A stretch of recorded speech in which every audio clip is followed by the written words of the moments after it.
shortness of breath, continuous cough, and social distancing. Phrases you've likely just come into, but for people with cystic fibrosis, it's a lifelong experience. Cystic fibrosis is a genetic disease that only occurs if inherited from both parents. Fundamentally, a person with CF struggles to control the movement of water and salt throughout their body, causing all sorts of problems. In particular, for the airways and lungs, it means that people with CF have very sticky mucus. Now, mucus is supposed to be our first line defense. It captures germs and quickly removes them.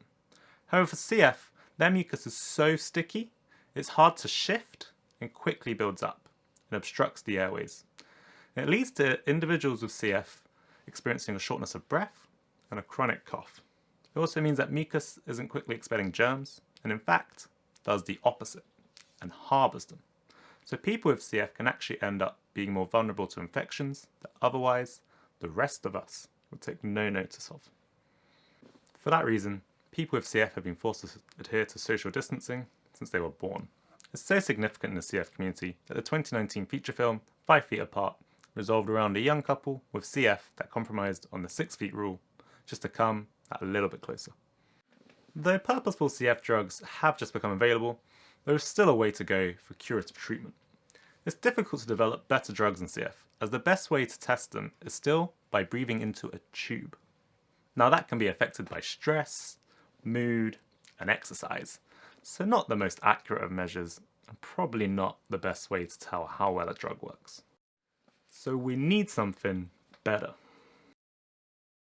Imaging is still underutilized here, and in my research, I'm analysing 3D X-ray images known as CT scans using the latest artificial intelligence.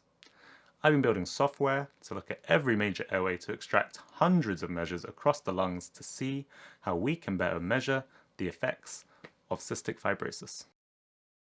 In our research, we're using imaging to look for more sensitive measures of cystic fibrosis disease and hopefully bring about relief for those whom respiratory infection and social distancing have been the norm since birth. If you're interested in medical imaging research, hold on. And make sure you check out the UCL Eye for Health CDT and apply to join us.